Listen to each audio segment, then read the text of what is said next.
মুআয ইবনে জাবাল রাদিয়াল্লাহু তাআলা আনহু আমার নবীকে দেখলেন গাছের আগায় থেকে। উনি এখন লেবার, উনি এখন একজন কামলা, কাম করতেছে কার? ইহুদি। আল্লাহ নবীকে দেখা সাহাবীরে নবীরে দেখলে, নবীর কাছে না আসলে কলিজা ঠান্ডা হয় না। বাচ্চারা আম্মারে দেখলে, মায়ের বুকটা না জড়াইলে বাচ্চাদের কলিজা ঠান্ডা হয় না।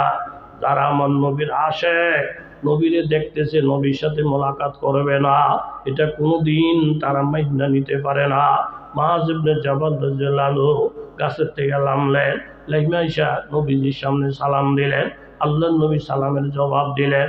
সালাম কালাম যখন শেষ হয়ে গেছে, এখন মুআয রাদিয়াল্লাহু তাআলা আনহুর দিকে আল্লাহর নবী দুইটা হাত বাড়াইলেন নবীজি মুসাফা করার জন্য।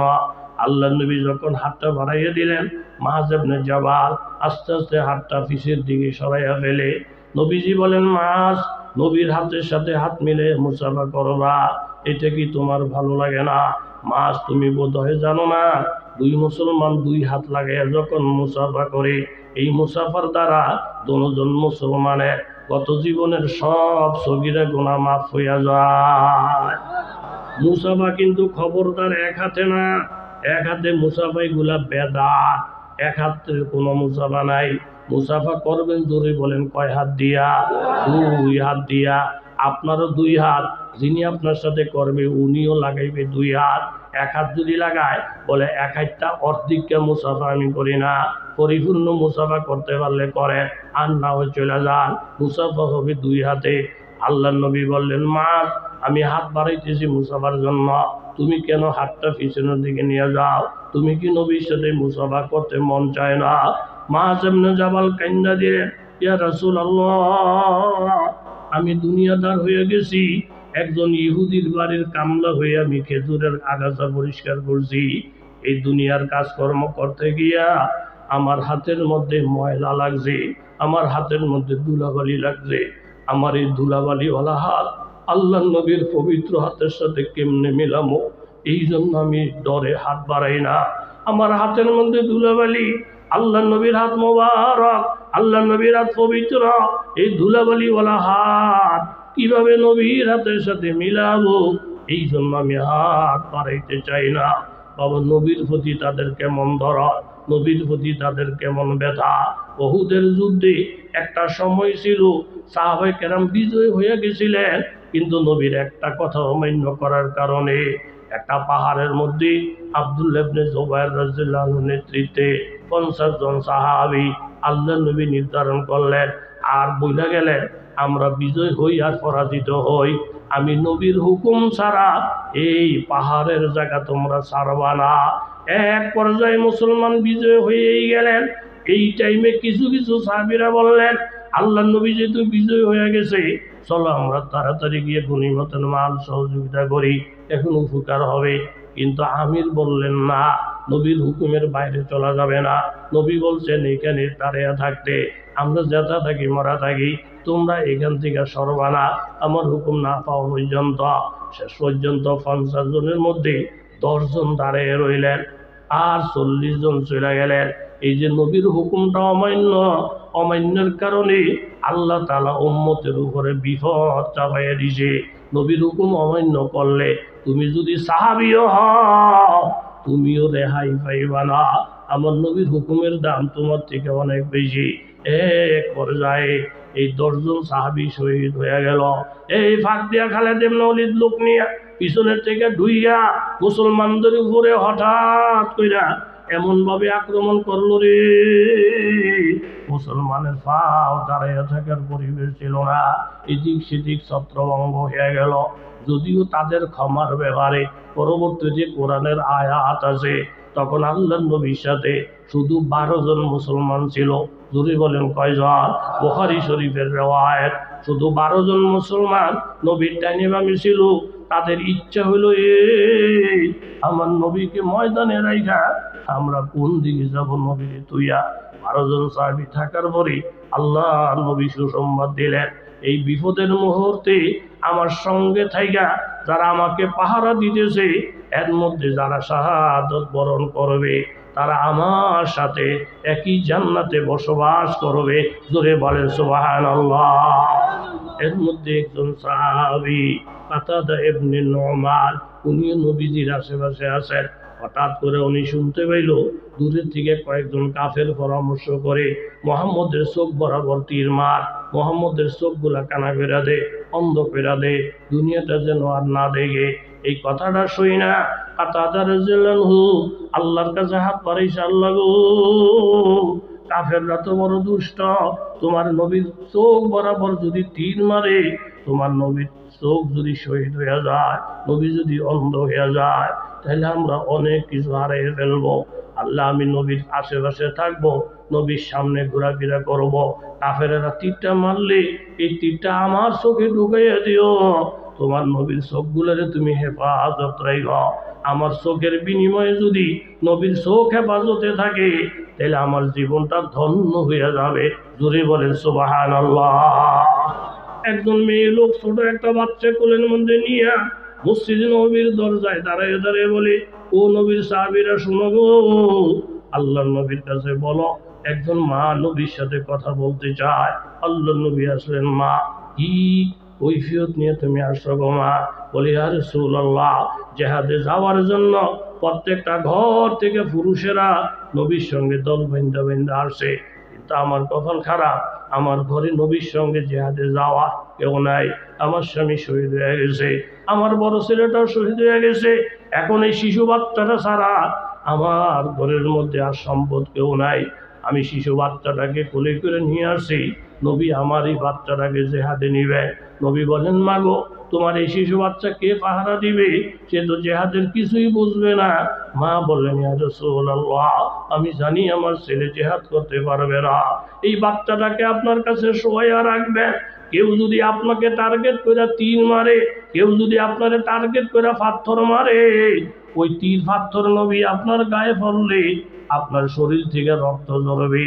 ওই মুহূর্তে আমার এই শিশু বাচ্চাটাকে সামনে ধরবেন, তীরের আঘাত, পাথরের আঘাত আমার শিশু বাচ্চার শরীরে পড়বে, বাচ্চাটা শহীদ হয়ে যাবে, শরীরটা ঝাঁঝরা হয়ে যাবে। বিনিময়ে আল্লাহ নবী যদি সেফে থাকে, তাহলে এমন বাচ্চা ফালা আমার জন্য সার্থক হবে, আমি শহীদের মা হব। আল্লাহর নবী বড় খুশি হয়ে গেলেন। মাগো, নবীর প্রতি এত দরদ, তবুকের যুদ্ধের এলান, যার কাছে যা আছে নিয়ে আসো। হযরত ওসমান গনি বলেন, ইয়া রাসূলুল্লাহ, যুদ্ধের সংখ্যা মোট 30,000, 20,000 যুদ্ধের জন্য যত সামান লাগবে গো ইয়া রাসূলুল্লাহ, 20,000 মুজাহিদের সামান একা আমি ওসমান দায়িত্ব নিলাম। জোরে বলেন সুবহানাল্লাহ। আল্লাহর নবী বললেন, মা দররা ওসমান মা আমিলা বাদাল ইয়াউম মাররাতাইন। ও ওসমান, আজকের যে অনুদানের ঢঙ্কা তুমি বাজাইলা, আজকের থেকে আর যদি আমল নাও করো, তুমি জান্নাতে যাওয়ার জন্য আর কোনো বাধা থাকলো না। জোরে কোন সুবহানাল্লাহ। যার কাছে যা আছে সব হাজির। একজন মেয়ে লোক আল্লাহ নবীর কাছে কতগুলা চুল বাড়াইছে, এরকম ভাবে পুরাটা মাথা সাইজা চুলগুলা একটা বান্ডেল কইরা আল্লাহ নবীর কাছে বাড়াইছে। নবীজি বললেন, চুল বাড়াইছে কেন? মেয়ে লোকটা কাঁদতেছে, ইয়া রাসূলুল্লাহ, এই জিহাদে দেওয়ার মতো কোনো সামান নাই, আমার মাথার চুলগুলো অনেক লম্বা লম্বা, এই জন্য আমি আমার চুলগুলা সাইজা ফেলছি। এই লম্বা চুলের একটা থোকনা বানাইয়া নবীর দরবারে পাঠিয়ে দিছি। কোনো সময় যদি রশ্মির দরকার হয় আর আমার চুলগুলা গিট্টা দিয়া দিয়া একটা রশ্মির উপকারও যদি আসে, তাইলে আমিও তো মাহরুম হইলাম না গো নবী। এই ছিল সাহাবীদের অবস্থা। হযরতে কাতাদা রাদিয়াল্লাহু আনহু চোখটা শহীদ হয়ে গেছে, আল্লাহর নবী হেফাজতে রইলেন। যুদ্ধ যখন শেষ, আহত নিহতের খবরাখবর নিলেন, জানতে পারলেন কাতাদার চোখ নাই। আল্লাহর নবী বললেন, কাতাদা, তোমার চোখের কি খবর? বলে, হুজুর, তীর লাইগা এই গর্ত থেকে চোখটা বাহির হইয়া যাত্রা হইয়া পড়ে গেছে। এই যে দেখেন আমার চোখ, এখন আমি অন্ধ, চোখে দেখি না। নবী বললেন, তুমি চোখ চাও না জান্নাত চাও? বলে, ইয়া রাসূলুল্লাহ, আমি চোখও চাই, আমি জান্নাতও চাই। জোরে গান সুবহানাল্লাহ। তুমি জান্নাত চাও, এটা যুক্তিযুক্ত কথা, কিন্তু চোখ তো গেছে গা, এই চোখ আবার কেন চাও? বলে, হুজুর, আমি চোখ চাইতাম না, চোখটা চাইতেছে এই জন্য, যেহেতু আল্লাহ নবী এখনো জীবিত আছেন, আমি আমার চোখটা দিয়া নবীর চেহারাটা সুন্দরভাবে দেখতে না পারলে আমার কলিজাটা জইলা ফিরা যাবে। এই জন্য আমি চোখ চাই। কত দরদ, কত ব্যথা। নবীজি চোখটা হাতের মধ্যে লইলেন, এইভাবে পরিষ্কার করলেন, কইরা গর্তটার ভিতরে ঢুকাইলেন, ঢুকাইয়া রহমতের নবী জবান মোবারক থেকে সামান্য থুতু মোবারক চোখের মধ্যে দিলেন, দিয়া দোয়া করে দিলেন, পাতাদা তোমার চোখের খবর কি? বলে ইয়া রাসূলুল্লাহ, চোখের মধ্যে এখন কোনো ব্যথা বেদনা নাই। পাওয়ারের খবর কি? বলে হুজুর, আগের চোখটা তো ছিল ভালো, এই চোখটা দিয়ে উপরের দিকে তাকাইছি, পরের চোখটা দিয়ে উপরের দিকে তাকাইছি। আল্লাহর কসম করে বলছি গো নবী, আগের চোখের থেকে থুতু লাগা চোখের পাওয়ার অনেক অনেক বেশি দেখা যায়। জোরে বলেন সুবহানাল্লাহ। নারায়ে তাকবীর, নারায়ে তাকবীর। কোন কথাটা বলতেছিলাম দেখি কার মনে আছে? কেউ মনে কষ্ট পাননি? জিগিল মনে কষ্ট পাননি? দেখছিনি সাহাবীর মহব্বত, নিজের হাতের মধ্যে দুলাবালি দেখা কার হাতের লোকে মিলেই তো চায় না। মায ইবনে জাবাল, সাহাবীর প্রেম কত। তখন নবীজি বললেন, হাজিহি ইয়াদুন লাম তামসাসহুন নার। ও মায ইবনে জাবাল, দুনিয়াদারির কাজ করছো তুমি, মনটা ছোট করে রাখছো। হুজুর, আপনি যদি এসে আমার কোরআন শরীফ পড়তে দেখতেন, তাইলে বোধ আপনার মনটা বড় খুশি হইতো। মাছ বড় নেককার কোরআন পড়ে, কিন্তু আপনার আমার পাইছেন দুনিয়ার কামের মধ্যে কামলা হিসাবে। এও আরেক ইহুদির বাড়িতে কাম করি। ও মাছ, মনটা ছোট করো না রে। হালাল রিজিক কামাই করতে গিয়া তোমার হাতের মধ্যে যে ধুলা বালি লাগছে, জিবরাইল আমাকে জানে গেল হাজিহি ইয়াদুন। নবী গো, মায ইবনে জাবালের হাতটা এমন হাত, লাম তামসাসহুন নার, হালাল কাজ করতে গিয়া যে হাতের মধ্যে ধুলাবালি লাগছে, এই হাত কোনোদিন জাহান্নামের আগুনে জ্বলবে না। নারায়ে তাকবীর। এই জন্য দোস্ত, বেলা শর্ত, কোনো শর্ত মর্ত নাই। আল্লাহ যা বলছেন এটা করা, নবী যা বলছেন সেটা করা। ডাইনে বামে ফেসাফিসি লাগালাগি কিচ্ছু হইতো না। লা ইউমিনু আহাদুকুম হাত্তা ইয়াকুনা হাওয়াহু তাবান লিমা জিতু বিহি। নবী যা বলছেন তা, আমার কোনো ডাইনে বামের কোনো কথাবার্তা কথা কান না কার। মূসা আলাইহিস সালামের নাম শুনছেন নি? কি কথা কন? আরেকটার নাম ছিল মূসা, এতে কোনো নবী না, সাধারণ পাবলিক আর কি। সাধারণ পাবলিক মূসা, ঈসা এরকম নামের আছে না? আপনারা মনে হয় যে তামাইয়ে গেছেন কেন নাকি? তামাইয়ে গেলে একটা তকবির দেন। উজানের হুজুরে মোবারক করিম সাহেব রহমতুল্লাহ ইসলাম ও বেড়াবে এই তালেশ্বর, এই হুজুরে খতম গেছে। কত কষ্টে নেওয়া হয়েছে হুজুরে। হুজুর যখন বয়ান ধরছে, এক বুড়া উঠা জায়গা, হুজুরে কই কি রে, কোন দেশ হইলাম? মাত্র বয়ান শুরু করছি, বুড়া জায়গা। তুই গেছি বুড়া কই যায়? তো সভাপতি তো হুজুর বুড়ায় পানি খেতে যায়। তো হুজুর কথা আমিও পানি খেয়ে, যেই দেশে যেই বাউ, এই দেশের বাউ হইলে বয়ান ধরলেই পানি খায়, তা আমিও খাই। এই হুজুরে ওয়াজ তুলে গেছে পানি খেতে মাদ্রাসা, পানি টানি খাইয়া চুপ করে বয়ে রয়েছে। কমিটি গিয়া তো হুজুরের খাওয়া পড়ছে, হুজুর আপনার খাওয়াটি ধরছি, মাহফিলটা ভাঙিয়ে যাবো, বড় কষ্টে আপনার আনছি। হুজুরকে কিত্তাম আমি, আপনি স্টেজ আইয়েন। ওই বুড়া আইসিনি, ও বুড়া যাইয়া না, ও বুড়া নাইলে আমিও যাইতাম না। হেতারা গেলে দোষ নাই, আমি গেলে দোষ। আমি এরকম কারো তুল্যাতারি করি না। বুড়া আইয়া না, আমিও যেতাম না। আচ্ছা, বুড়ায় যে পানি কিন্তু গেছি, এটা মোহে না কইছি, এটা কি কেউ জানি না কইছি নি? মাগো কমিটি কাম ছুটে গেছে গা, এই বুড়াটা আমাকে মাহফিলটা কানা করছে। ওই গেছে না গেছে আল্লাহ না। এই যে বিচারণের শুরু, বিচারতে দেহে দুই দোহানের সিফা বহে বিড়ি গায়। এ কার্য তোর আসে না কিছু। মাহফিলে তাইলে গেল বিড়ির টানা ধরে, মাহফিলে তাইলে হুইয়া তাই, মাহফিলে তাইলে এমন চায়। আমি গেছিলাম উত্তরবঙ্গ, এর দিকে বেশি যাই না। ইয়েটি মানুষকে এলোমেলো। সভাপতির বললাম 14 মুখ চাইলে কি ভাঙ করেন যায়? হুজুর কি করতাম, হুজুর আমাদের দেশের মানুষ মূর্খ। আমি তো থাক, আমি একটু বা করতে নি।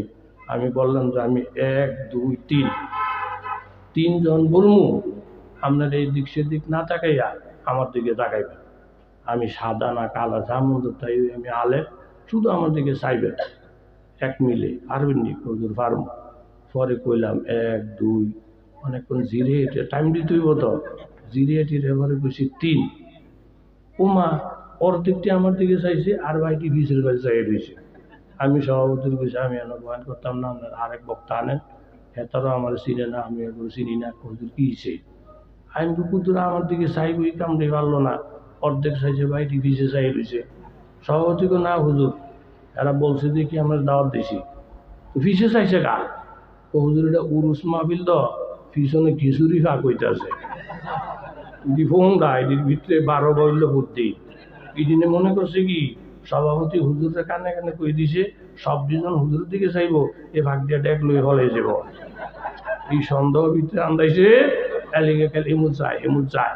কিন্তু এখানের মানুষ এরকম না, একটা তকবীর দেবো আল্লাহ করে দেবে, নারায়ে তাকবীর, নারায়ে তাকবীর। নিজের খাহেসে হইতো না। লা ইউমিনু আহাদুকুম হাত্তা ইয়াকুনা হাওয়াহু তাবান লিমা জিতু বিহি। আমি যেইভাবে দিন আনছি এইটার একটা হাফের মতো নুইয়া এইভাবে মাইনা নিবা, কোনো শর্ত টর্ত লাগাইবা না, বাড়াবাড়ি করবা মাহরুম হয়ে যাইবা। কথা যদি বলেন ঠিক নি? এই মূসা আলাইহিস সালামের যাত্রার নাম ছিল বনি ইসরাইল, বড় বিজর মা বনি ইসরাইল। ইনি করছি কি একটাকে মূর্ছানগরে ধরছে, হুজুর একটু কথা কিতাব। ওই কি আমরা যে সারাদিন ওয়াজ করেন, আল্লাহ যেমনি এমনি চলতাম, আল্লাহ যা কো হনতাম, আমরা যা কোন হনতাম, মানে আল্লাহ গুলি হনতারে না, আল্লাহ তো গুলি কি হনতো, বেশি না হনে একটা কথা হনতে পারে। ওই কি বিপদ আপদ আহনের আগে যে যদি আল্লাহ একটু জানাই দেয়, তাহলে আমাগুলোকে বিরাট উপকার হয়। হঠাৎ করে নৌকা ডুবা যায়, হঠাৎ করে সুরে টেহা লইয়া যায়, হঠাৎ করে গরু মইরা যায়, এইগুলা লইয়া হুজুর বড় বিপদের মধ্যে আসে। আপনি অন্যটি করেন না, শুধু আমার বিপদটা চুপবে, আল্লাহরে হুজুর রাজি করাইয়া বিপদ আপদ আহনের আগে দিয়া, যদিও আল্লাহর সিস্টেম হলো না বলা, কিন্তু না আমার মোহর দিকে চাইয়া আমার যেন বিপদ আপদের আগে দিয়ে খবরটা বইলা দেয়। আচ্ছা, বন্দায় যদি আল্লাহর কথা মাইনা চলে তাহলে বন্দার লাভ, আর বন্দার কথা মানলে যদি আল্লাহ জন্ম লাগে আল্লাহর কোনো ক্ষতি হইতো না, ক্ষতি হইব কার? এই আপনারা ওয়াজ বুঝছেন। মুজানবীকে আল্লাহ বিপদ আছে, আপনারা জানেন তো, কিরুমা 13 জাত। 13 বলতে কিরুমা 13, এই 6 লাখ বনি ইসরাইল পার করছে নদী, রাস্তা বানাই দিয়া পার করছে কেডায়? কির মুসাল্লাহ। এই 6 লাখ এই চৌডিরে এই নদী হুগাইয়া পার করে এই পারে নিচে কেডায়? আল্লাহ। এনে ময়দানে তিহির মধ্যে খাইয়া একটা মোড় হয়ে রয়েছে, পরে আল্লাহ কয়ে যে মোড়া যে হয়েছে আমি একটু পরীক্ষা করবো, জাব্বার হিন্দুদের বিরুদ্ধে যুদ্ধ করা লাগবো। ফাবা আসনা মিন হুমুস নাতি আশারা নাকিবা। তখন মুসা সাল্লাম 12 জন লোক পাঠাইছে, এই দেশের খবর টবর লইয়াইও। পরে আমরা আয়া এই 12 জন গেছে, ও যেমনি অনুকের সাথে দেখা হয়েছে, এটা বেস্টিজোর গাওয়ারের মধ্যে আছে, অনেক বড় মানুষ। ও যেমনি অনুক দেয় 12টা হুজুর ঘুরতে আছে, এই মনীষীরা কই যান? ও মুসানবী আম করে পাঠাইছে, আমরা লোক যুদ্ধ করবো তো, একটু পরে আইব, আম করে আগে বাড়াইছে। মুসানবী পাঠাইছে, মানুষ কজন? 6 লাখ। বডি কিন্তু মশা লম্বা, কই আমার মতন ছোট ছোট, আমার লোক যুদ্ধ করবি? হা এ ও যেমনি ওনাকে 8টা বাড়াইয়া 12টা হুজুরে মোট কইরা জেব থুয়ে দিয়েছে। 60টা আছে লাফালাফি করতেছে, সুতারে না। তাইলে হাতে কিরম বড়, 12 জনের মোট কইরা কাবু করে লাই, এতে কি ছোট না বড়? বউটাই কইছে এটি বড় ডেয়ারিং জায়গা। মুসানবীর গিয়ে খবর ক, উনি যুদ্ধ করলে করবো, না করলে না করবো, তবে এই দূর জানাই দিও এগুলা ডেয়ারিং। হেতারে গিয়ে যখন কইছে মা গো এমন বড় বড় একটা ফাড়া, আমগো 12 জনের মোট করে লাইছে একজনে যাইছা। তখন এরা কয় ফাযহাব আনতা ওয়া রাব্বুকা ফাকাতিলা ইন্না হাহুনা কায়িদুন। কোরআন শরীফে আয়াত আসেনি? তারা কথা কয় না গা? হুজুর আমরা পারতাম না, আমরা যান, আমরা না আল্লাহ আল্লাহ করবো। মুসা সাল্লাম কয় তোরা না গেল, আমি তো নবী হয়ে ঠেকছি, আমি যাই। তখন এই লাঠিটা 10 হাত, মুসা নবী ধরেন 10 হাত, একটা লাভ দিয়ে উঠছে আরো 10 হাত, এই সব মিল্লা জিল্লা 30 হাত। 30 হাত উঠে গিয়ে একটা ফিডার যখন দিছে ও যেমন অনুকেরে, দ্বিতীয় ফিডার আগেই শেষ। তাহলে নবীদের শক্তি হইল সবচাইতে বড় শক্তি। এতে গিয়ে মুসা নবীরে কইছে বিপদ আপদের হওয়ার আগে দিয়া আল্লাহরে কইন আমার কিছু জানাই দিত। তো আল্লাহ ভাগ্য মুসা আমনে হেরে কন আজকে কি বার, আজকে শুক্রবার, রবিবারে তার একটা গোড়া আছে খুব দামি, এই রবিবার এটা মারা যাইব। শনি রবি, শুক্রবার তো যাইব কই, শনি রবি মারা যাইব কবে? কথা কয় না কা হয়েও খবর আছে আপনি বলে ঘোড়া ফালা। কে কইল? আল্লাহ না কইল। আল্লাহ ঠিকই কইছে আমি ঘোড়া ফালি, রবিবারে মরে যাব। বিপদের আগে জানাইল। এতে শনিবারে চুয়ারা বাজারও নিয়া ঘোড়া বেচা টেহালিয়া বাইক যা বললে মরো, মরার জন্য আমার না হয় এটা আল্লাহরে বেচা দিছে। কথা কোন ঠিক নেই। এরকম হুজুরকে বেচ চালায়, হিসাব বেচ চালায়, অমুক বেচ চালায়, অমুক বেচ চালায়। কি ভর্তিও ওটা বেটার কাম করছে। ঘোরা বেচ চালাইছি তে আইয়া শিখতে পারতাছি কি কোরআ নিলাম, আমি তো ভালোই বেচছি। পরের দিন মুসা নবী সাল্লাম কয় যে আজকে কি বার রে? হুজুর আজ মঙ্গলবার, বুধবার রাত্রে চোরাইয়া ঘোরা বাসা টেহা লই যাবো। হেঁটে করছে কি টেহা 30 মাইল দূরে নিয়ে আমানত রেখেছে। ঘুমে মরণে হোমান চোরের জন্য টেহার লাগল না পায়। ঠিকই চোরাই ঘুরে গেছে, টেহা নাই পাই ফেরব করতে। এই দুইটার মধ্যে হয়েছে লাভ। তৃতীয় দিন মুসা নবী বুঝেন না আপনারা ওয়াজ? তৃতীয় দিন মুসা নবী এসে কয়ে করে হুজুর কি খবর আছে নি? ভালো খবর বেতাল্লা খবর। ওই কি শুক্রবার বিকাল 5টায় তোর এন্তেকাল হবে। আজকে তো বৃহস্পতিবার, একদিন সময় আছে তুই রেডিয়া থাক। মরণের কথা শুনলে কারো বুঝতেইনি। মুসানগরের ফাঁসে পাদর হুজুর আমরা আমার আব্বা লাগে। এই দুইটার থেকে তো নিজে নিজে বুদ্ধি করে বাঁচে গেছি। আর মরণের থেকে বাঁচনের কি বুদ্ধি? মুসানগর আমার জানা নেই, জিগে এলোই আল্লাহ জিগেছে। জিজ্ঞেসের পরে টাইম নাই। ওই কোরআন শরীফের আয়াত ওয়ালা নাবলুয়ান্নাকুম বিশাইইম মিনাল খাউফ ওয়াল জু ওয়া নাকসিম মিনাল আমওয়াল ওয়াল আনফুসি ওয়াস সামারাত আসেনিও কোরআন শরীফ। আল্লাহ মানুষের পরীক্ষা করে। খোলা ছিল দুই রকমের, জানের উপরও বিপদ দেয়, মালের উপরও বিপদ দেয়। আল্লাহ বললেন আমি দুইবার তার মালের উপরও বিপদ দিছি। একবার দিছি গোড়া মরত, তুই ফাজলামি করে গ্রহণ করে নাই। এরপরে দিছি টিয়া চুরি হইতো, ফাজলামি করে গ্রহণ করে নাই। মালের মুসিবত যখন গ্রহণ করে নাই, এখন এটারে ঠেললে নিয়ে ফালাইছি। জোরে বলেন কিসের উপরে? জানের উপরে। এই মুসিবতটা তার ছিল না, এই ফাজলামি কইরা মালের মুসিবত গ্রহণ না করার কারণে এখন এটা জানের উপর আইছে। তার এই কথা জানাইয়া দেন, আমার মন মতন যদি চলতো, মাল যাইতো ঠিক থেকে যাইতো, তার মন মতন চইলা এখন তে মরণের এটাই না আনছে। কথা জোরে বলেন ঠিক কিনা? তাহলে আমার খায়েশ অনুযায়ী চলবো না, আল্লাহ আল্লাহ রসুলের খায়েশ অনুযায়ী চলবো। এটার নাম হলো ঈমান, এটার নাম হলো ইবাদত। কথা জোরে বলেন ঠিক কিনা? খন্দকের যুদ্ধ একই শেষ। জোরে কর কিসের যুদ্ধ? জাবের নামে একজন সাহাবী দেখে আল্লাহ নবীর একের অনেক খিদা। তখন এতে সেই সাহাবী আইসা বিভিন্ন লোকের পরামর্শ, এই আপনাকে কষ্ট হয়নি? 1 নম্বর 2 নম্বর বেশ কম আছে না নাই? 1 নম্বর ঈমান। আর ওই যে কথা শুরু করেছিলাম আমার মনে আছে, বিয়া করার শখ কিন্তু কি নাই? জান্নাতে যাওয়ার শখ কিন্তু ইবাদত নাই। পোলাইনের বাপ হনের শখ, বিয়া নাই। কিন্তু সব দিয়ে ফলাফল গিয়ে একখানে গিয়ে দাঁড়াইব। 1 নম্বর আর 2 নম্বর দমবাজ। ভালো লেখাপড়া করছে একজনে, আরেকজনকে ফাঁক ফাঁক করে দিয়ে হাতার দিয়ে দেখে দেখে দেখে দেখে গেলে পরীক্ষা দিছে। অনেক চাকরি লইব, অনেক যেটা 2 নম্বর এটা বালাটারে কয় টিউনো সাহেব যে প্রশ্ন করবো তুই একটু জোরে জবাব দিস।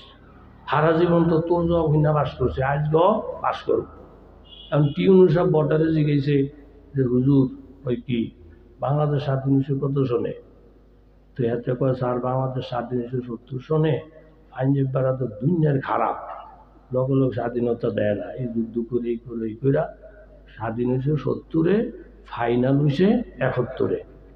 এটা হাতে একটু জোরে গেছে, হয়েছে 70-এ, ফাইনাল 71-এ। হাতে এনে বইবিয়া আইন দিতেছে। আজকের জবাব হইল 70 আর কি ফাইনাল হইল 71। এখন গেছে তে যাওয়ার পরে কয় ইয়া আপনার বাপ আসেনি? আছে। আমার আব্বার জন্ম তারিখ কত সনে? 60। আমার আব্বার জন্ম তারিখ 70 সনে আর ফাইনাল হয়েছে 71 সনে। বাটমার ধরা খাইছি নি? কথা কন্যা খাইছি নি? এরপরে এই যেটা ভালা সেইটারে টিউনে জিগিয়েছে এই বাংলাদেশ যে স্বাধীন হয়েছে, যেই লোকটা বাংলাদেশ স্বাধীন করছে এর নাম কর, এর নাম কর।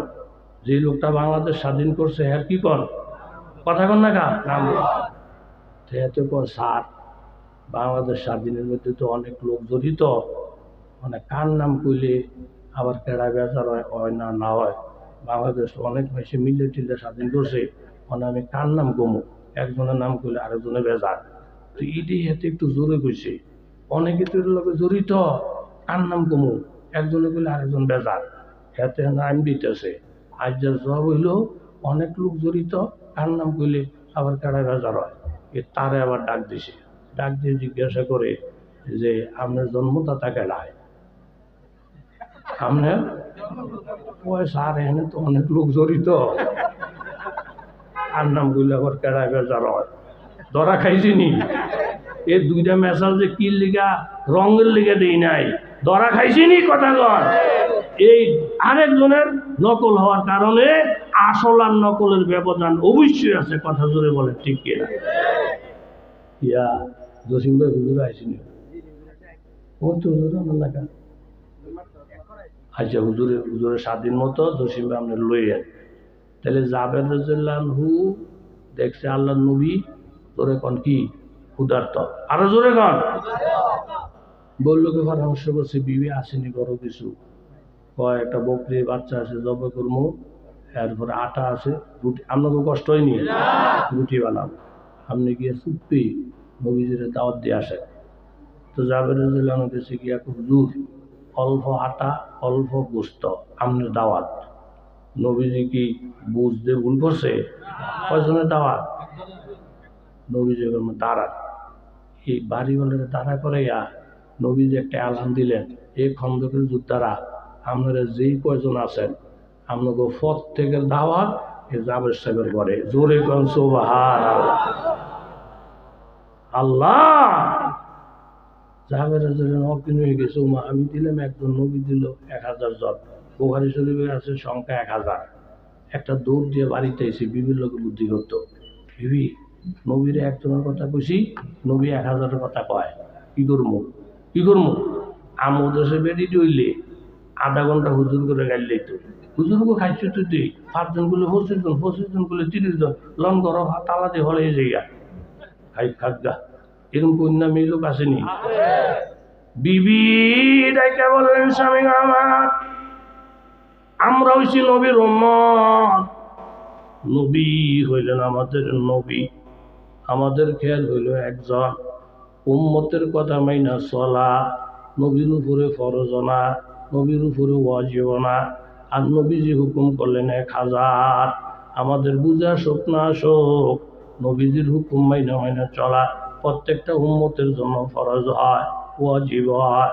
আমাদের কথা মাইনা চলতে হবে না নবী, কিন্তু নবীর কথা মাইনা আমাদের অবশ্যই চলতে হবে, বুঝে আসুক চাই না আসুক, জোরে বলেন ঠিক কিনা। ইয়াউমা লা ইউযিল্লাহুন নাবিয়্যা ওয়াল্লাযীনা আমানু মা'হু, ওই দিনের কথা স্মরণ রাখো যেই দিন সব মানুষ ইজ্জতওয়ালা মানুষ ইজ্জত হারা হবে, সুফি মানুষ দুঃখের সাগরে হাবুডুবু খাবে, কিন্তু আমার আল্লাহ ওই দিন আমার নবীকে অপমান করবে না। ওয়াল্লাযীনা আমানু মা'হু, নবীর সাথে ঈমান ওয়ালা যারা তাদেরকে অপমান করবে না। স্বামী গো, আমাদের কথা মাইনা চলা নবীর উপরে ফরজ না, নবীর কথা মাইনা চলা আমাদের উপরে ফরজ। নবী যেইভাবে বলে এইভাবে করাটা আমাদের দায়িত্ব, পাকশাকের দায়িত্ব আমার, নবীজিকে আমার দায়িত্ব আপনার। তবে আমার দৃঢ় বিশ্বাস যে এই নবীকে আল্লাহ তাআলা আখিরাতে বেইজ্জতি করবে না, দুনিয়াতেও বেইজ্জতি করবে না। আল্লাহর ইশারা ইঙ্গিত ছাড়া আল্লাহ নবী কোনো কাজ করে না, জোরে বলেন ঠিক কিনা। আল্লাহর নবী 1000 সাহাবী নিয়া বাড়িতে হাজির হয়ে গেলেন। জাবের শাক রেডি হয়েছে কিনা, বলে ইয়া রাসূলুল্লাহ, এই যে রুটির পাত্র, এই যে গোশতের বাতিল, আল্লাহ নবী রহমতের নবী এরকম দোয়া করলেন, আল্লাহ আপনি বরকতের ফয়সালা করেন। ও জাবের, ডাকনাটা সরেও না, ভিতরে কি আছে দেখার চেষ্টা করো না, ডাইন দিক থেকে খানা বন্টন শুরু করে দাও। সাহাবায়ে কেরাম রেডি হয়ে বসছেন। আল্লাহর নবী নিজে না খাইয়া বুইরা বুইরা উম্মতের খাওয়ান দেখে, ও যাবে এখানে রুটি আর বাড়াইয়া দাও, এখানে গোস্ত আর বাড়াইয়া দাও। আমার এই সাহাবী 2 দিন না খাওয়া, এখানে আরো গোস্ত দাও, রুটি দাও।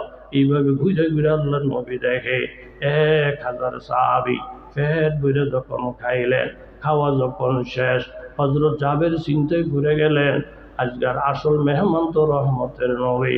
1000 সাহাবী খাইয়া পেট বললেন, আমি যদি নবীরে না খাওয়াইতে পারি তাহলে আমার কলিজা গোটা জ্বলে পুরা সারকার হয়ে যাবে। নবীর এশকের মধ্যে পইরা হযরত জাবের রাদিয়াল্লাহু আনহু রুটি আর গোশতের থেকে ঢাকনাটা সরাইলেন।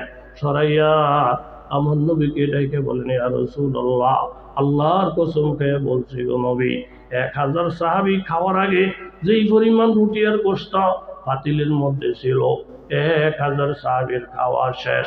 আল্লাহর কসম, রুটি আর গোশত আগের মতোই দেখা যায়। আল্লাহর নবী বললেন, জাবের, ঢাকনাটা কেন সরাইলা? ভিতরের খবর নেওয়ার কেন পাগল হইলা? তোমাদের আজমতের কারণে নবীর কথাকে গুরুত্বের সাথে মানছ, বাড়াবাড়ি করো নাই, তর্ক করো নাই। আল্লাহ তাআলা এই পরিমাণ বরকত দিয়েছেন, আরো লোক যদি খাইতো এই বরকতের খানা শেষ হইতো না। তবুকের যুদ্ধে আল্লাহর নবী উট জবাইয়ের পরামর্শ দিলেন। হযরত ওমর বলেন, ইয়া রাসূলুল্লাহ, এইভাবে উট জবাই করে ফেললে আমাদের আসা যাওয়ার কষ্ট হয়ে যাবে। আপনি ইয়া রাসূলুল্লাহ একটা রুমাল বিছান, কার কাছে কি আছে সেগুলা জমা করেন। আমার বিশ্বাস আপনার উসিলা আল্লাহ তাআলা বরকত দিবে। নবী একটা রুমাল বিছাইলেন, সাহাবীদেরকে বললেন, যার কাছে যা আছে রুমালের মধ্যে রাখো। কেউ রুটির কিছু অংশ রাখলেন, কেউ 2-4টা খেজুর রাখলেন। আল্লাহ নবী বরকতের দোয়া করলেন, কইরা বললেন, তোমরা এই রুমালের থেকে খানা খাও, এই রুমালের থেকে নিয়ে নিয়ে হাড়ি পাতিলের মধ্যে বড়, রুটি দিয়া এরকম পাতিল বড়, রুটি দিয়া তোমাদের বর্তনগুলা বড়। আল্লাহ নবীর হুকুম পাইয়া সাহাবায়ে কেরাম এই রুমালের থেকে নিয়ে নিয়ে রুটি খাওয়া আরম্ভ করলেন, খেজুর খাওয়া আরম্ভ করলেন। সাহাবীর সংখ্যা ছিল 30,000। 30,000 সাহাবায়ে কেরাম এই রুমালের থেকে খেজুর খাইয়া, এইভাবে রুটি খাইয়া আবার বর্তনের মতো বললেন। হযরত আবু হুরায়রা বলেন, এই সামান্য খেজুর আর রুটি আল্লাহ নবীর রুমালের বরকতে 30,000 সাহাবী খাইলেন এবং বরকতের মধ্যে বর্তনের মধ্যে বললেন, আল্লাহর কসম, একজনেরও কোনো পেট ভরা বাকি ছিল না। জোরে কোন সুবহানাল্লাহ। লা ইউমিনু আহাদুকুম হাত্তা ইয়াকুনা হাওয়াহু তাবান লিমা জিতু বিহি। আমার মন মতন চললে শান্তি আসবে না, বরকত আসবে না। শান্তি আর বরকত আসবে নবীর কথা মতো চললে।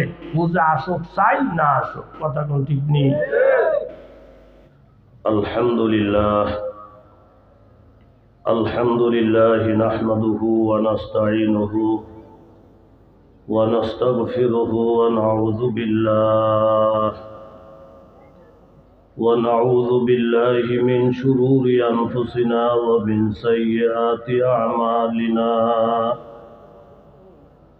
من يهده الله فلا مضل له ومن يضلله فلا هادي له ونشهد أن لا إله إلا الله وحده لا شريك له ونشهد أن سيدنا ومولانا محمدا عبده ورسوله أرسله بالحق بشيرا ونذيرا وداعيا إلى الله بإذنه وسراجا منيرا أما بعد فأعوذ بالله من الشيطان الرجيم بسم الله الرحمن الرحيم يوم يعض الظالم على يديه يقول يا ليتني اتخذت مع الرسول سبيلا يا ويلتى ليتني لم أتخذ فلانا خليلا لقد أضلني عن الذكر بعد إذ جاءني وكان الشيطان للإنسان خذولا. وقال النبي صلى الله عليه وسلم لا يؤمن أحدكم حتى يكون هواه تبعا لما جئت به أو كما قال النبي عليه الصلاة والسلام. صدق الله العظيم وصدق رسوله النبي الكريم ونحن على ذلك من الشاهدين والشاكرين والحمد لله رب العالمين। লক্ষ্মীপুর তালিমুল কোরআন নুরানি হাফিজিয়া কওমি মাদ্রাসার উদ্যোগে আয়োজিত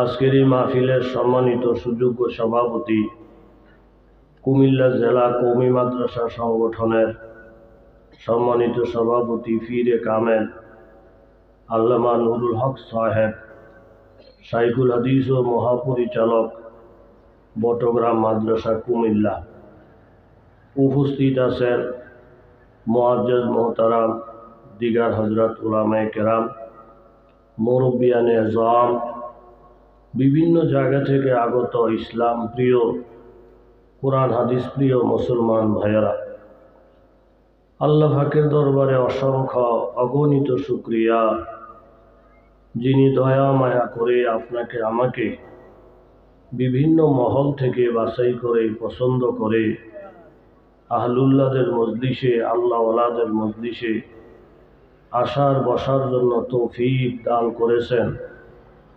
দিল থেকে অন্তর থেকে কালিমাতুশ শুকুর আদায় করি আলহামদুলিল্লাহ। মুখতাসর কিছু আলোচনা করার মানুষের পবিত্র কালামুল্লাহ শরীফ সূরাতুল ফুরকান থেকে 3টি আয়াত আপনাদের সামনে তেলাওয়াত করেছি। আকায়ে তাজদারে মদিনা সরকারে দু আলম মুহাম্মদুর রাসূলুল্লাহ সাল্লাল্লাহু আলাইহি ওয়াসাল্লামের অসংখ্য হাদিস থেকে বরকতের জন্য হাদিস পাঠ করেছি। মুখতাসর হলেও এমন কিছু কথা আল্লাহ তাআলা আলোচনার ব্যবস্থা করেন যা আমার জন্য ফায়দা, আপনার জন্য ফায়দা, ঈমান তাজা হয়, আমলের জজবা তৈয়ার হয়, তওবা করার ফিকির নসিব হয় এবং এলাকায় যত কাঁচা পাকা ঘরবাড়ি আছে প্রত্যেকটা ঘরে ঘরে আল্লাহ তাআলা হেদায়েতের নূর পৌঁছায়া দেয়। প্রত্যেকে অন্তর খুলে বলি আমিন। আমি যে হাদিসটা পাঠ করেছি, হাদিসের অর্থ হলো এই, লা ইউমিনু আহাদুকুম, পরিপূর্ণ মুমিন হইতে পারবা না। মুমিনে বেশ কম আছে, বহু রকমের মুমিন আছে, নামের মুমিন, কামের মুমিন। যেমন এক এলাকার সিস্টেম হলো বিবাহ শাদী করতে হইলে একটা সাল লাগে। এক বেটার বিবাহ করার শখ, সাল নাই। নেতা হওয়ার শখ, নীতি নাই। মুসলমান হওয়ার শখ, ইসলাম নাই। আশেকে রসুল হওয়ার খুব শখ, এশকে রসুল নাই। সুন্নি হওয়ার খুব শখ, সুন্নতের গোষ্ঠীও নাই। এরকম আসে না নাই? এখন বিয়ে করবো কিভাবে? সাল নাই তো। বেহেশত যাইব কিভাবে? আবাদত নাই। তলবুল জান্নাতে বেলা আমালি জাম্বুম মিনাজ যুনুব, হযরত আলী রাদিয়াল্লাহু আনহুর মাকুলা। আমল ছাড়া জান্নাতে যাওয়ার আশা করা, বিয়ে শাদী ছাড়া সন্তানের আশা করা, গাছ লাগান ছাড়াই ফলের আশা করা, এগুলা সব অবাস্তব, অবান্তর। কথা বলেন ঠিক নেই? বিবাহ শাদী করতে রাজি না, সন্তানের বাপ হওয়ার খুব শখ, আমল ছাড়া জান্নাতে যাওয়ার শখ। তাইলে এখন এই বেড়ায় বিবাহ করব, সাল তো লাগে। এক বেড়ারে তেল মাইকে রাজি করছে যে আপনি সাল একটু আওলাদ দিয়েন, বিয়ার কাম শেষ, আপনার কাছে যাইব। কেউ টুপি হাওলাত লয় মাদ্রাসার গোলা বানতে গা লইয়া কয় মসজিদ পর্যন্ত টুপি, মসজিদ নাই টুপি নেই। আবার কিছু লোক আছে মসজিদের পাশে চায়ের দোকান, আপনার এলাকায় নাই? কথা কন না কা? 12 জন মানুষ বসে বসে চা খায়, তো হুজুরও কি চা খাইতে মনে চায় না? হুজুরের নগদ টাকা দিয়ে চা খাইব, আয়াকাল টুল্লার কাছে বসে আল্লাহর কি হুকুম, অল্প একটু চা খাইতে গেতেই মসজিদে আজান দিয়া লইছে। আজানটা দিতে দেরি 12 জনে ঘেসে ধরছে, এই হুজুর আপনি মরতেন না? মরমু তো, মসজিদে আজান দিয়ে লইছে, আপনি নামাজ দিয়ে চা খান, আপনি কিরকম হুজুর? একটা অক্ত নামাজ ছেড়ে দিলে যে ফিডাটা দিব, আপনার আড্ডি বুদ্ধি টান বলেইব, নামাজ ছেড়ে দেওয়া কত বড় কবিরা গোনা, এটা আমরা টের ভাই। আজান হয়ে গেছে, চা খাওয়ান ঠিক না, মসজিদে যান। এই 12 জনে হেদায়েত করতে আছে কারে? কথা কন না কা? এরকম হুজুর গো হেদায়েত করুন না, লোকের অভাব নাই। আর মেয়ে লোকরা হেদায়েত করুন না, লোকেরও অভাব নাই। সত্য ঘুড়া যখন দেহে এই বেটা ল্যাংডা হয়েও যদি নাচে, হক কথা বলুন না, লোক নাই। কথা কন ঠিক নেই? 14 বছর পরে আসে মাহফিল শুনতে, জীবনে মাহফিলের দ্বারে কাছেও যায় না, গেছে মাহফিলে গিয়া বেয়ের লোকে ফাল্লা দিয়া গেছে। এর মধ্যে হুজুরে বয়ান ধরছে, নামাজ ফরজ, খুব কঠিন ফরজ। কুইনা চোখটি বড় হয়ে গেছে, বেয়ের হুজুরদের বাড়ি কই? ওইটার বাড়ি ঢাকা। কিন্তু খুব তেরা তেরা কথা, এখন নামাজ বলে ফরজ। বেয়ে কোনো আমি আরো বয়ান শুনছি, সব যদি কয় নামাজ ফরজ। ওইটা কি কোরআনে আছে? কহা। হাদিসে আছে? কহা। তো কোরআন হাদিসে নামাজের এত গুরুত্ব থাকলে আমাকে মেয়ে লোকটি করে না। বেড়াকে মেয়ে লোক পড়ুক না পড়ুক, আপনি করেননি? আমি বেড়া মানুষ, পড়লো আছি না পড়লো আছি। হ্যাঁ, নামাজ ফরজ, এই নামাজ মেয়ে লোক পড়তো না, এরকম মেয়ে লোক বা জায়গা তখন ঠিক না। এই মেয়ে লোকরে সিধা ভাই আর হুজুর করে সিধা ভাই, তারে কোনো ওয়াজে ধরে না, এমন বাটফার বাংলাদেশে আছে না নাই? কোরআন হাদিসটা শুধু হুজুর বলে কেন ছিল? বেটা তুই আল্লাহর নিয়ামত খাস না? আল্লাহ তাআলার নিয়ামত ছাড়া একটা মুহূর্ত চলার ক্ষমতা কোন রাজা বাদশার আছে না? এই আদা ওয়াজ তুই দিন না, আদা ওয়াজ তুই গেছে বাড়িতে। নিয়ম হইল কুয়ানফুসাকুম আহলিকুম নারা, আগে তুমি বাঁচো এরপরে আরেকজনে, এরকম না নিয়ম? কোন আপনারা আমার কাছের মানুষ, নিয়মটা এমন না? এতে নিজে হেদায়েতের চিন্তা, তুই বহুর চিন্তা গিয়া কই কুলসুমের মা কই কি এসার নামাজ পড়ছ? কুলসুমের মা কই এসার নামাজ কই কি রে, নামাজের নামটাও জানে না। এরকম মেয়ে লোক নাই বাংলাদেশ। আমি একটা লোকের সাথে সাক্ষাৎ হয়েছিল, আমার তবলিগে জমাতাইছে, এই আপনার উত্তরবঙ্গের, বেড়ায় খুব ভালো মানুষ, সৎ মানুষ, লেখাপড়া নাই, হ্যাঁ দাঁড়ায় লিখেল ফাঁস হয়ে যায় চেয়ারম্যান। এরকম ভালো মানুষ লেখাপড়া কম, আবার লেখাপড়া বেশি, শয়তানের আড্ডি, এরকম আছে না নাই? একটা সৎ হিসেবে কেল ফাঁস করে। তবলিগলারা গিয়ে দেখে বেটা লোকটা ভালা, কিন্তু একেবারে দিন শরীয়ত কোরআন হাদিস জানি না। আবার কিছু লোক দেখা যায় টাকা পয়সার কোনো অভাব নাই, গাড়ি বাড়ির অভাব নাই, দিন শরীয়তের ব্যাপারে একেবারে কিচ্ছু জানে না। এমন লোক আসেনি? কথা কইেন, আসেনি? দিলি বেড়ারা তবলিগলারা এতারে ধরে লইছে, আপনি তো কিছু জানেন না, কটা দিন তবলিগ যান। আমি মসজিদের মধ্যে না, আমি রে হুজুর আপনারা যে ওয়াজ করেন, বাংলাদেশে যে কত মানুষ আছে কলমাটা জানে না, আপনি জানেননি? আমি না, কলমা তো ওগুলি জানে। ওইদিকে একটা চেয়ারম্যান আনছি, আপনি এর কলমাটা শোনেন, তাইলে আপনার বয়ানের সুবিধা হইব। চেয়ারম্যান আমি আলাদা নিয়ে, চেয়ারম্যান কয় চাচা আমাদের কিন্তু সুরা খেলার কিছু দিকে না, কিছু আমি পারি না, যে আমার ভাইও পারে না, আমি আমার কিছু জিজ্ঞেস না, হুজুর কথা শুনেন না। আমি তো তার কিছু জিজ্ঞেতাম না, আপনি আর আমি চুপ পেয়ে আর কেউই নাই, আপনি আমার সাথে কালে মায়ে তৈবা কর। হুজুর কি করলেন? আমি তো কালে মায়ে তৈবা, প্রথম চুপচাপ থাকা, পরে কইতেছে কুমিল্লায় তৈবা, কালে মায়ে তৈবা মুখ দিয়ে বার। এরকম লোক আসেনি? দুনিয়ার লাইনে লাগাইয়া দেন, লোহাডারে বাতাসের মতন উড়াইব, বানকুরালির মতন উড়াইব, কিন্তু দিন শরীয়তের লাইনে কিচ্ছু জানে না, এমন লোক আছে না? নাই। জাগা কথা আর বাড়াইলাম না। কুলসুমের মা এসন নামাজ পড়ছনি, বেদিকে আসার নামাজ কই কি রে? গরু ছাগলের বাত নাই, হুজুররা যা বলতেছে নামাজ বলে ফরজ। বেদিকে কোন হুজুরে ভয়ন করছে? কয়ার বাড়ি বলে ঢাকা। হ্যারে ফাইলে আমি চেষ্টা, হ্যাঁ কিছু দুঃখের বেডিকেও কথা কইছি, আপনার কথা কয় নাই। এটা আমি শুনি নাই, এর আগে দিয়ে বসছি। ও না হলে নাই, এই রাত যদি পানিতে আমি উজু করন লাগে, আমার কপালও যা আছে আপনাদের লইয়া পানিতলাম জোরে কর সুবহানাল্লাহ। বেদির কাম ঠিক আছে নি? তারে লই এলাম সে পানি উজু করে আইয়া যায় নামাজ বিষয়া।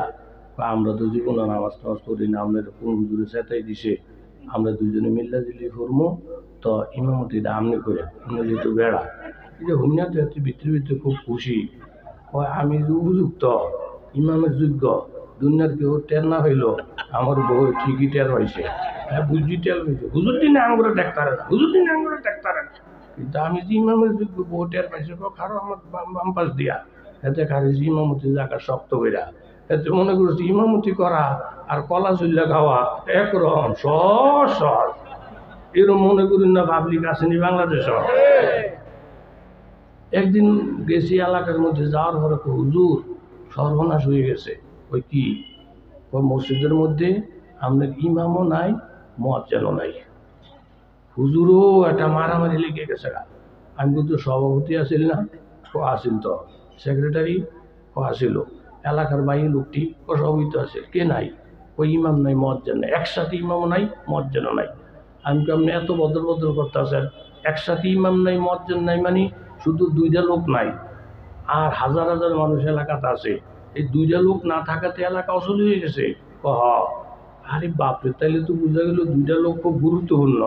এক একটা লোকের বেতন তো 3 লাখ টাকা করে হওয়ার কথা। আপনার যে বাপ সাপ, দুইটা লোক নাই, এলাকাটা অচল হয়ে গেছে। এত দামি নাকি ইমাম আর মুয়াজ্জিন? হুজুরের মধ্যে লাগলো, তো এরকম হইলে এক বেতন কত?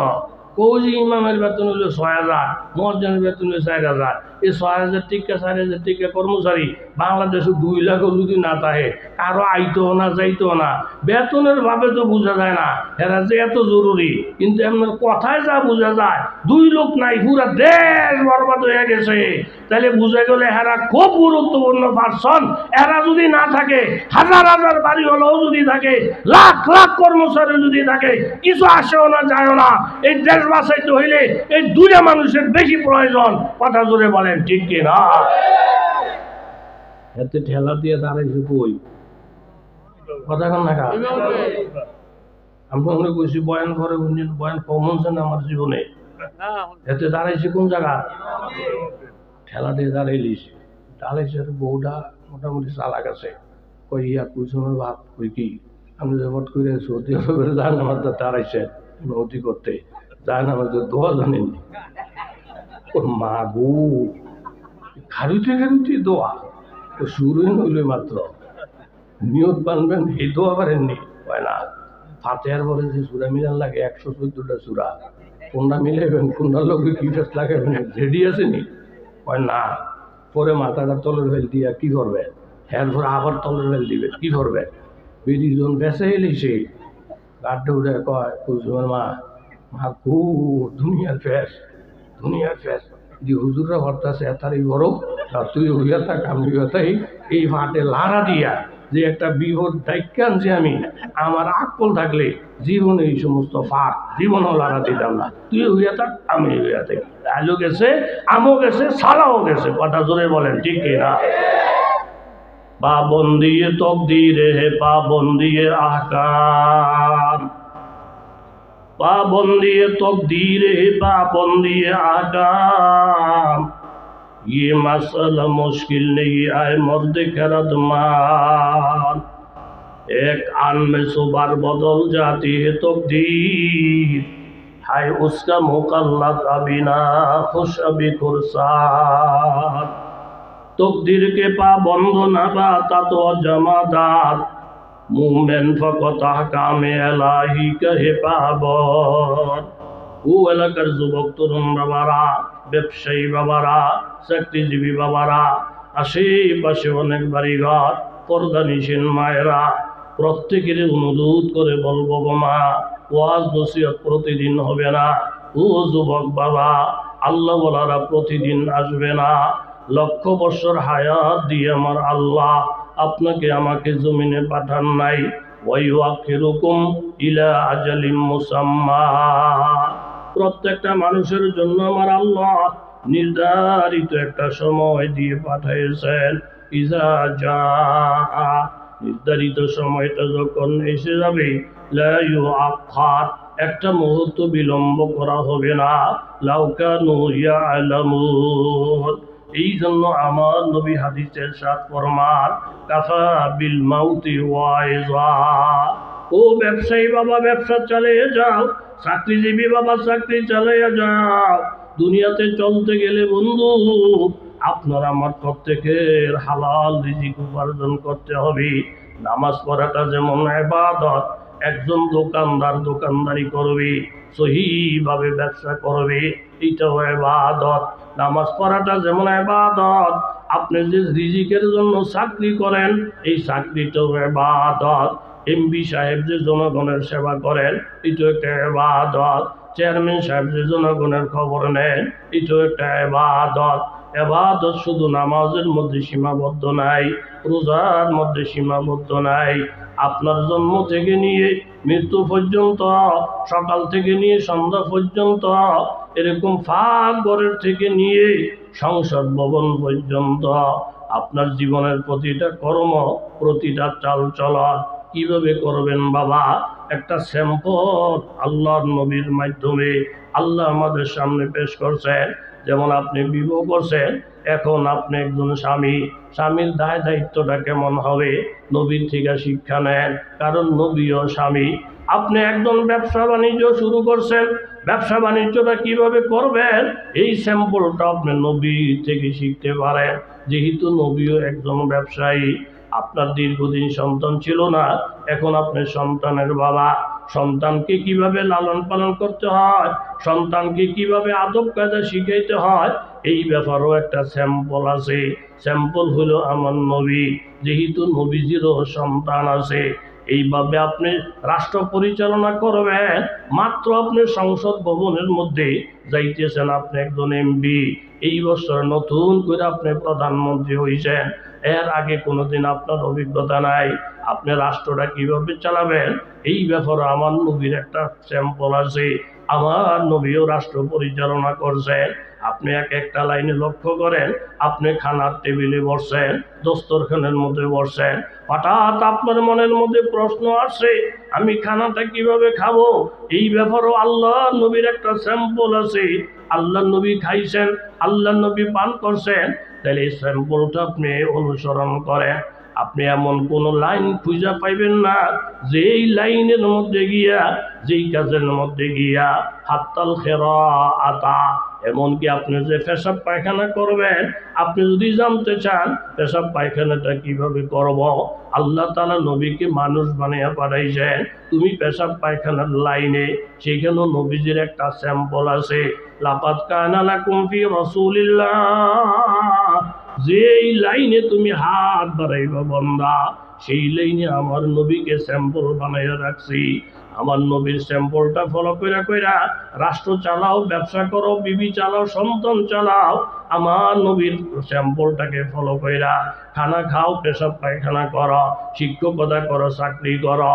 আমি আল্লাহ তাআলা তোমার দুনিয়ার যাবতীয় কর্মগুলা দেখতে দেখা যাবে দুনিয়ার কাজ, দেখতে দেখা যাবে লোকটা ব্যবসায়ী, দেখতে দেখা যাবে লোকটা এমপি সাহেব, দেখতে দেখা যাবে লোকটা ব্যানগাড়ির ড্রাইভার, দেখতে দেখা যাবে লোকটা শিক্ষক, কিন্তু আল্লাহর কসম শিক্ষকের শিক্ষকতার ফাঁকে ফাঁকে 5 ওয়াক্ত নামাজের মধ্যে 17টা রাকাত ফরজ, 34টা সিজদা হয়।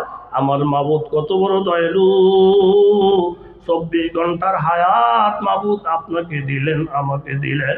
এই 24টা ঘন্টার মধ্যে নজর করে দেখেন বান্দা, আমি কি তোমাকে 2টা চোখ দান করি নাই? আমি কি তোমাকে ঠোঁট দান করি নাই? আমি কি তোমার দেহের মধ্যে অঙ্গ প্রত্যঙ্গ দেই নাই? এই 24টা ঘন্টার হিসাব করো, 10 বছরের হিসাবের দরকার নাই। আপনি যে 2টা চক্ষু পাইছেন, আমি আল্লাহ কি তোমাকে চক্ষু দান করি নাই? তোমাকে জবান দান করি নাই? মনে করেন আপনি একজন বড় লোক, 1.5 কোটি টাকা আপনার গাড়িটার দাম, এই 1.5 কোটি টাকা দামের গাড়িটা চালানোর জন্য আপনি যে রাস্তাটা ব্যবহার করেন, এই জায়গার মালিক আমার আল্লাহ, মাটির মালিক আমার আল্লাহ। যেই 2টা চক্ষু দিয়া চাইয়া চাইয়া গাড়িটা চালাইতেছেন, এই 2টা চোখের মালিক আমার আল্লাহ। যেই 2টা হাত দিয়া স্টার্টিংটা ধরছে, এই 2টা হাতের মালিক আমার আল্লাহ। যেই পাও দিয়া প্যাডেল চাপ দিলেন, একবার বাড়াইলেন একবার কমাইলেন, এই পায়ের মালিক আমার আল্লাহ। গাড়িটা মিলের সামনে রাইখা আপনি নামলেন, যেই পাওগুলা দিয়ে হাইটে হাইটে অফিসের চেয়ারে বসলেন, এই পায়ের মালিক আমার আল্লাহ। গিয়া দেখেন সুন্দর একটা শরবতের বোতল, চোখ দিয়া তাকাইয়া শরবতটা খাইলেন, জিব্বায় বলল বড় স্বাদ, এই জিব্বার মালিক আমার আল্লাহ। শরবতটা যখন নিচের দিকে গেছে, যাওয়ার পরে মেশিনের সাহায্যে কয়েকটা ভাগ হয়ে গেছে। এই শরবতের কিছু অংশ প্রস্রাব হয়ে গেল, কিছু অংশ পায়খানা হয়ে গেল, কিছু অংশ রক্ত হয়ে গেল। এখন নজর করে দেখতেছেন বাবা, যদিও গাড়িটার মালিক আমি, গাড়িটা যেইভাবে চালাই আনছি, যেই জায়গা পর্যন্ত গেলাম, এখন তো আমি চিন্তা করে দেখলাম এই হাত আমার নিজের কিনা না, পাও নিজের কিনা না, চক্ষু নিজের কিনা না, সব কিছু আল্লাহর মাবুদের দেওয়া। তুমি 1000 কোটি টাকার মালিকও যদি হও বাবা, আমার মাবুদের নেয়ামত ছাড়া চলতে পারবা না। তুমি যদি এই কথা মনে করো হুজুর আপনারা গরিব মানুষ, আল্লাহর কাছে আপনারা ধরা, আপনারা লাখ লাখ ইবাদত করে নামগো, কোনো আপত্তি নাই, কিন্তু আমরা কোটিপতি, আল্লাহর কাছে আমরা ধরা না, আমরা ইবাদত না করলে আল্লাহ কিছু বলতে পারবে না। বাবা ইনসাফের সাথে চিন্তা করে দেখো, 1000 কোটি টাকারও যদি মালিক হও, আমার মাবুদেরই নেয়ামত ছাড়া তুমি চলতে পারবা না। মালাকুম লা তারজুনা লিল্লাহি ওয়াকারা। আমার আল্লাহ জুলুম করে নাই এতগুলো নেয়ামত দিয়া, এতগুলা নেয়ামত আপনার আমার মধ্যে দিয়া 24 ঘন্টা সময়ের মধ্যে আল্লাহ তাআলা নবীর উপরে 50 ওয়াক্ত নামাজ ফরজ করেছিলেন। নবীজি কমাইয়া কমাইয়া 5 ওয়াক্ত রাখলেন। এই 5 ওয়াক্তের মধ্যে শুধু 17টা রাকাত, 34টা সিজদা। আমার আল্লাহ ডেকে বলেন বান্দা, এই 24 ঘন্টার মধ্যে টাইমে টাইমে যেই নামাজের যেই টাইম দেওয়া হয়েছে, এই টাইমে টাইমে যদি 36টা সিজদা আমি মাবুদের সামনে আদায় কইরা তুমি দুনিয়ার যত বড় কাজকর্ম করো, কানা লাহু আলাল্লাহি আহাদুন আইয়াগফিরা লা, 5 ওয়াক্ত নামাজের দায়িত্ব নিয়া তুই যদি বাকি কাজগুলা করতে পারস, আমি তোরে জান্নাতে নেওয়ার দায়িত্ব নিব। সুবহানাল্লাহ, না মুখ দিয়া আর জোরে বলেন মিয়া সুবহানাল্লাহ। কত বড় বেঈমানতে এতগুলা নেয়ামত ভোগ করার পরে আমার মাবুদের 36টা সিজদা দিতে রাজি না। তার মতন বেঈমান যদি জাহান্নামের আগুনে 1000 বছর জ্বলে, আমার মাবুদের মায়া লাগবো না? মায়া লাগার কথাও না। কথা বলে ঠিক কিনা? কিসের বয়ান, কিসের ওয়াজ? মেয়ে লোক দেখাইতে, হুজুর দেখাইতে কপাল ভরা, এই হুজুর মসজিদ আজান হয়ে গেছে, আমরা কিন্তু মসজিদে যান, তুই মাবুদের নেয়ামত খাস না? তোর কাছে কি মাবুদের সেই হাত পাও নাই? আল্লাহ পাক এই কথাই বলেন, সাব্বিহিসমা রাব্বিকাল আ'লা। তোমরা সকলে আমার আল্লাহ তাআলার প্রশংসা করো। আল্লাযী খালাকা ফাসাওয়া। আমি আল্লাহ তাআলা বানাইতে গিয়া প্রত্যেকের সমান সমান বানাইছি, এখানে বেইনসাফি করি নাই। যেই লোকটা হুজুর, ওনারও 2টা হাত। যেই লোকটা মাদ্রাসায় পড়ে, ওনারও 2টা হাত। যেই লোকটা স্কুলে পড়ে, তারও 2টা হাত। যেই লোকটা এরকম গরিব, তারও 2টা হাত। যেই লোকটা ধনী, তারও 2টা হাত। এই মজলিসের মধ্যে যত লোক বসা, মেইন যেই নেয়ামতগুলা দরকার বাবা, প্রত্যেকেরই আল্লাহ সমান সমান দান করেছে। নেয়ামতগুলা যখন সমান, ইবাদতের ডাকটা যখন আসবে রে বান্দা, ইবাদতটাও আমি আল্লাহ সমান সমান দেখতে চাই। জোরে বলেন ঠিক কিনা? তাইলে রাতে হুজুর আসবে, বুজুর্গ মানুষ। আমি একটা দিলের থেকে একটা ঘরোয়া পরিবেশের মাঠে একটা দিলের থেকে আপনাদের খুব আপন জেনে বলতেছি, মনের থেকে যা চায় এরকম একটা নিয়ত করে যদি হাতটা আমার দেখে দিন, হুজুর আমার বুঝো আসছে, হুজুর কথাটা আমার বুঝো আসছে। আমি যদি কুটিপতিও হই, 100,000 কোটি টাকারও যদি মালিক হই, এই আমার যে শরীরটা, আমার বাপেও দেয় নাই, আমার নেতায়ও দেয় নাই, বাজারের থেকে আমি কিনেও আনি নাই, দূরে আমার যাওয়ার দরকার নেই। একটা নেয়ামত যদি মাবুদ আমার বন্ধ করে দেয়, আমার 1000 কোটি টাকা চলে গেল, ওইটা পূরণ করার ক্ষমতা কাহারও? বলেন কাহারও? কে হুজুর কে হুজুর না, কে মাদ্রাসা করলো, কে স্কুলে করলো, এগুলো না, সব মাবুদের দেওয়া। হুজুর আমার বুঝো আসে, আমার দিলের ভিতরে মনে আল্লাহ তাআলা ডাইলে দিছে, হুজুর আমি একটা নিয়ত করলাম, যতদিন বাচ্চাতে সুস্থ থাকে জ্ঞান বুদ্ধি থাকে, একদিনও কারো কথা আমি শুনতাম না, কে বললো না বললো আমার দরকার নাই, তার জব্দে দিব। হুজুর আমি নিজে একটা সিদ্ধান্ত নিয়েছি, হুজুর যে আমি আর এক ওয়াক্ত নামাজও ছাড়তাম না। এরকম একটা লোকও যদি তৈরি হয়, আমার এই মেহনতটা, এই অসুস্থ শরীর নিয়ে আসাটা কাজে লাগবে। এরকম একটা লোক আসেননি? আসেননি আপনারা? আল্লাহ গুনাহ তো আমরা করবো, একজন ওলি আসবে এখানে দোয়া করার জন্য। আমাদের সকলকে আপনি নামাজি হিসাবে কবুল মঞ্জুর করেন, জোরে বলেন আমিন।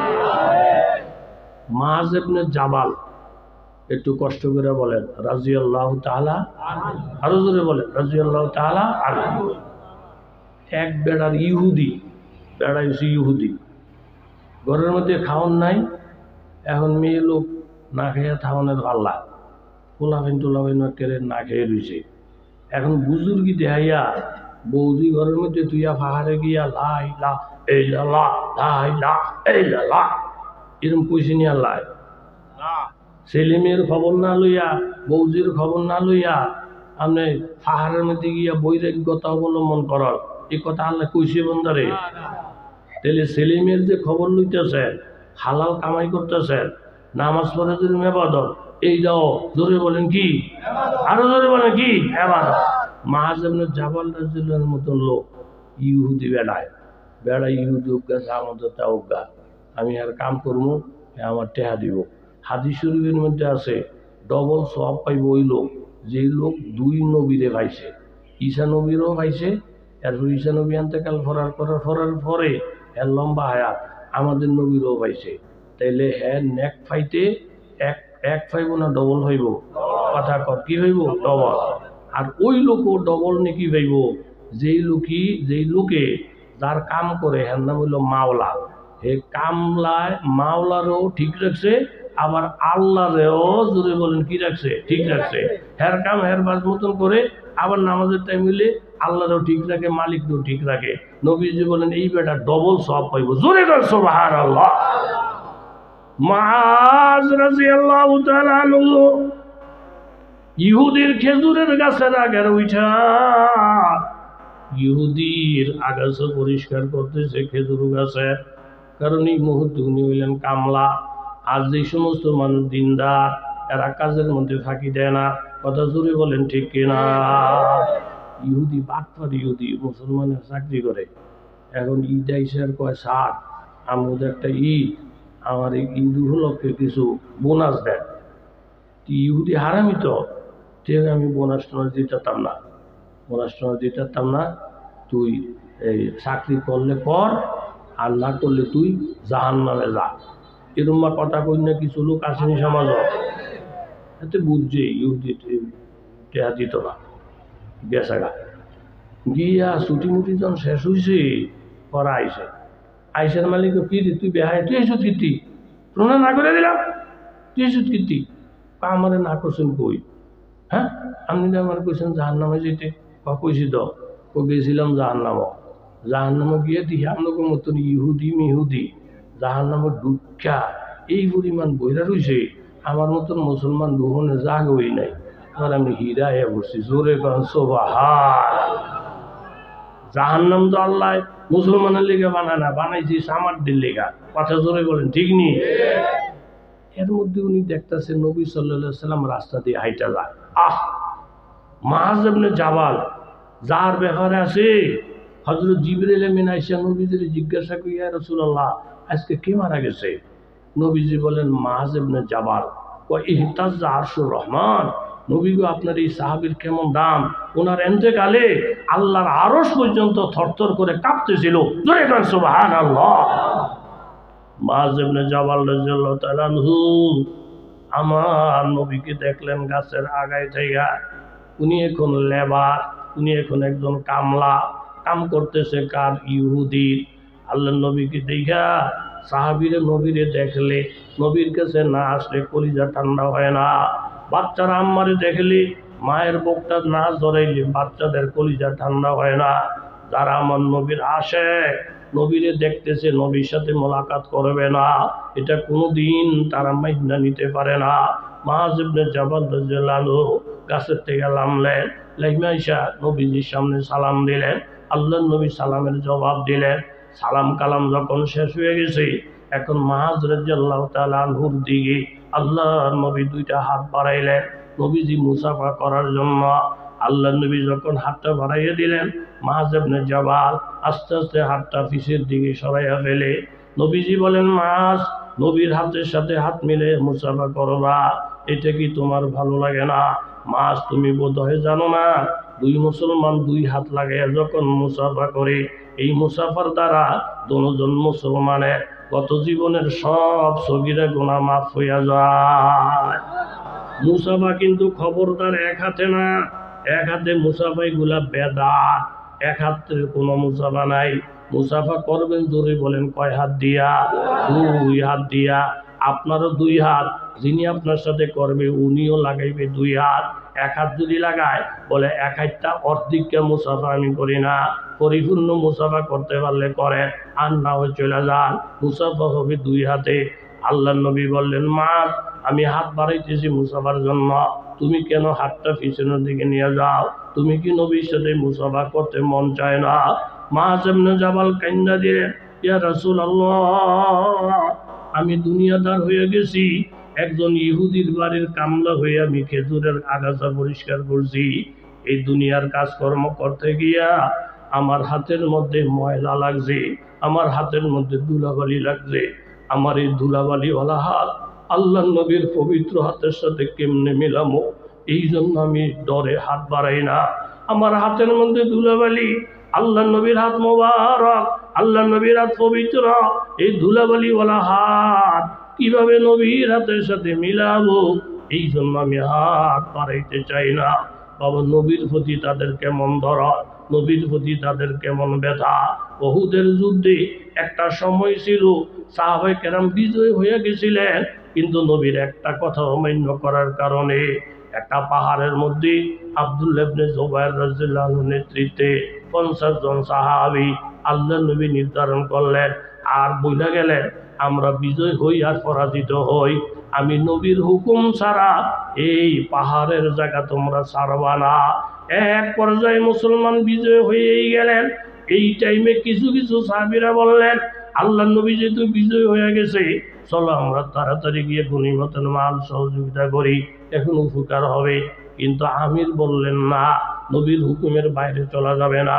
নবী বলছেন এখানে দাঁড়িয়ে থাকতে, আমরা যেটা থাকি মরা থাকি, তোমরা এখান থেকে সরবা না আমার হুকুম না পাওয়া পর্যন্ত। শেষ পর্যন্ত 50 জনের মধ্যে 10 জন দাঁড়িয়ে রইলেন, আর 40 জন চলে গেলেন। এই যে নবীর হুকুমটা অমান্যের কারণে আল্লাহ তাআলা উম্মতের উপরে বিপদ চাপাইয়া দিছে। নবীর হুকুম অমান্য করলে তুমি যদি সাহাবীও হও, তুমিও রেহাই পাইবা না। আমার নবীর হুকুমের দাম তোমার থেকে অনেক বেশি। এক পর্যায়ে এই 10 জন সাহাবী শহীদ হয়ে গেল। এই ফাঁক দিয়া খালেদ ইবনে ওলীদ লোক নিয়ে পিছনের থেকে ঢুইয়া মুসলমানদের উপরে হঠাৎ কইরা এমন ভাবে আক্রমণ করলো রে, মুসলমানের পাও দাঁড়াইয়া থাকার পরিবেশ ছিল না, এদিক সেদিক ছত্রভঙ্গ হয়ে গেল। যদিও তাদের ক্ষমার ব্যাপারে পরবর্তীতে কোরআনের আয়াত আছে, তখন আল্লাহর নবীর সাথে শুধু 12 জন মুসলমান ছিল। জোরে বলেন কয়জন? বুখারী শরীফের রিওয়ায়াত, শুধু 12 জন মুসলমান নবীর ডাইনে বামে ছিল। তাদের ইচ্ছা হলো, আমার নবীকে ময়দানে রাইখা আমরা কোন দিকে যাব নবীর তুইয়া। 12 জন সাহাবী থাকার পরে আল্লাহ নবী সুসংবাদ দিলেন, এই বিপদের মুহূর্তে আমার সঙ্গে থাইকা যারা আমাকে পাহারা দিতেছে, এর মধ্যে যারা শাহাদাত বরণ করবে তারা আমার সাথে একই জান্নাতে বসবাস করবে। জোরে বলেন সুবহানাল্লাহ। এর মধ্যে